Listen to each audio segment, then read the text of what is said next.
US seizes Iran-linked oil tanker in the Indian Ocean as Trump abruptly reverses course on fresh strikes. Is this Trump's frustrated move at sea as details of Iran's war response plan begin to leak out? Has Trump now moved to seize 1 million barrels of Iranian crude with a new war possibly just 2 to 3 days away? Well, I'm saying 2 or 3 days, maybe Friday, Saturday, Sunday, something, maybe early next week, a limited period of time.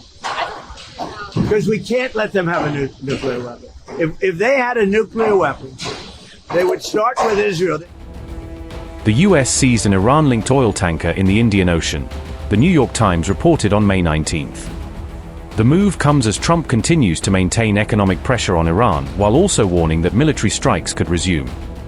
The New York Times revealed the reported overnight action in the Indian Ocean, citing 3 US officials. The tanker, identified as the Skywave, had been sanctioned by the United States in March and was reportedly seized in the latest operation. Ship tracking data showed the vessel sailing just west of Malaysia on May 19th, according to the New York Times. The tanker was believed to have loaded more than 1 million barrels of crude oil at Iran's Kharg island in February. However, the New York Times said it could not confirm whether the Iran-linked vessel had unloaded the crude oil in Asia. The reported seizure marked the 3rd time the US had intercepted an oil tanker linked to Iran's so-called shadow fleet. The New York Times said these actions are separate from the wider US blockade involving Iranian ports. The US military had also seized the Majestic X and Tiffany in the Indian Ocean in April, according to the same report. The latest tanker seizure was reported at a time of growing fears over renewed US military action against Iran. War tensions rose again despite Trump pausing fresh strikes amid what were described as signs of progress in negotiations. Trump has reportedly given Iran just 2 to 3 days to strike a deal and bring the war to an end. Well, I don't know about changing the regime. I can do that, whether you change the regime or not. You know, it's been a rough regime. They've killed a lot of people. But it's a country that really needs help. It has nothing. They can't turn on the lights. They can't eat. We don't want to see that.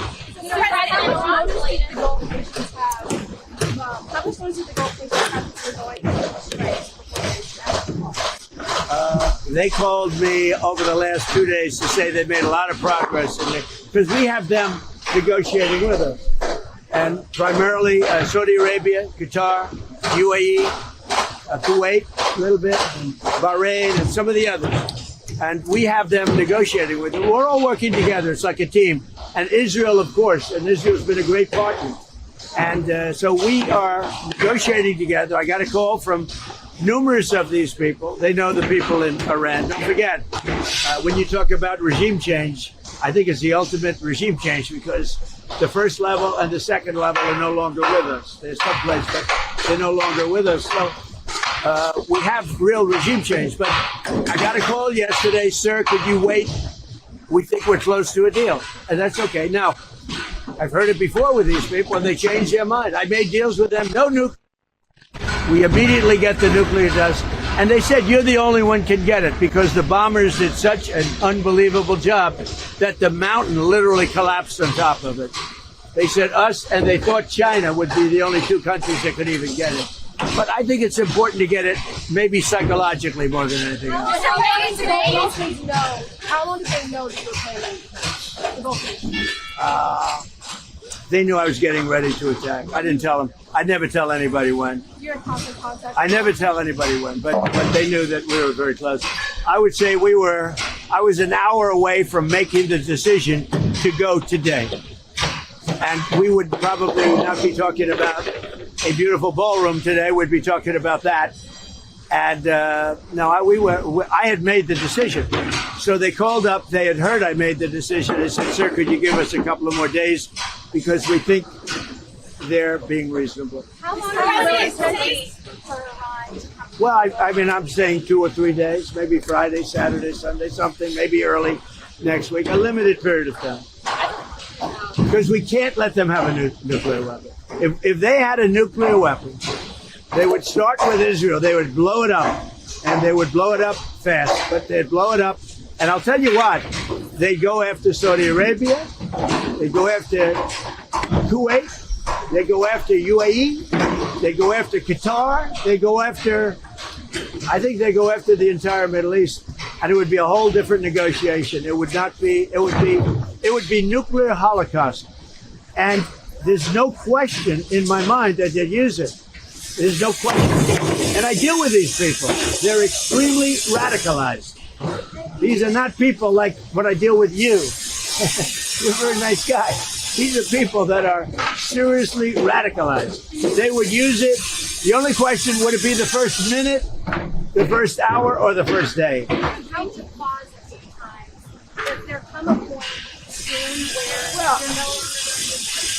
I'm not doing this politically. I'm just, look, everyone tells me it's unpopular, but I think it's very popular.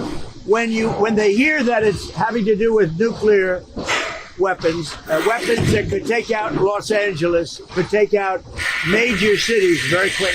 When they hear that, when they're explaining, I'll tell you what, when we explain it to people, I don't really have enough time to explain to people. I'm too busy getting it done. When they understand, I think it's frankly very popular, but whether it's popular or not popular, I have to do it.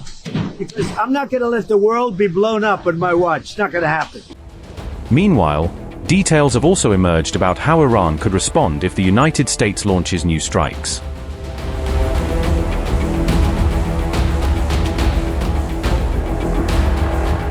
Donald Trump has stepped back from launching new strikes on Iran, but Tehran is preparing for the possibility that the war could resume.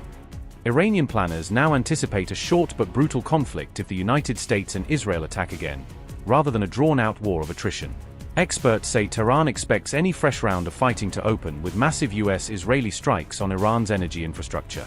In response, reports indicate Iran plans to fire hundreds of missiles per day to try to overwhelm US and Israeli air and missile defenses.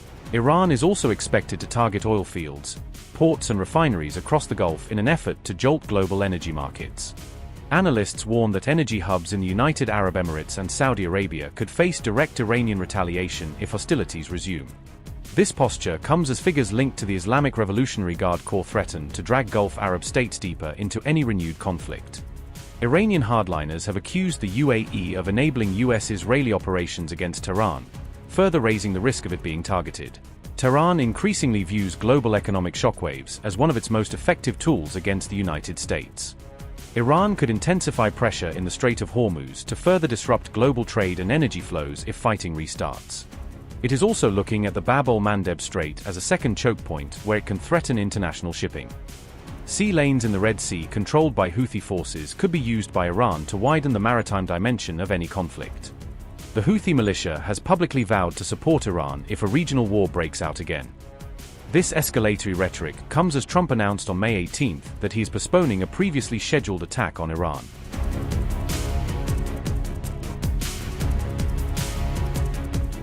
Trump said he had decided to delay fresh attacks after requests from regional leaders across the Middle East.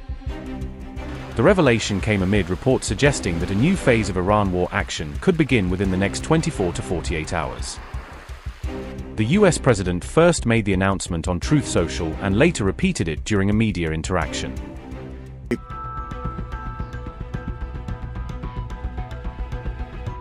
Reports say Trump postponed new attacks after receiving urgent warnings from Pentagon officials. According to Tasnim, US defense officials warned that Iran had significantly strengthened its air defense systems. Senior American officials reportedly told Trump that Tehran had sharply improved its ability to detect fighter jets. Officials also warned Iran upgraded its missile interception systems and reinforced key air defense networks.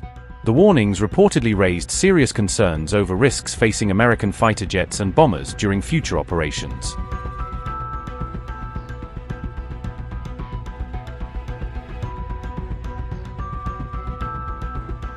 A US military official told the New York Times that Iran closely studied American aircraft flight patterns during the war.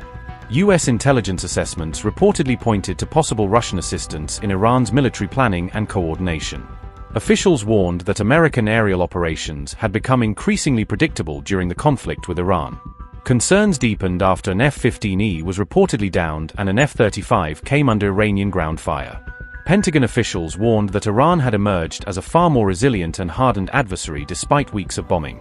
Meanwhile, Press TV released footage on May 18 claiming to showcase Iran's air defense systems in action.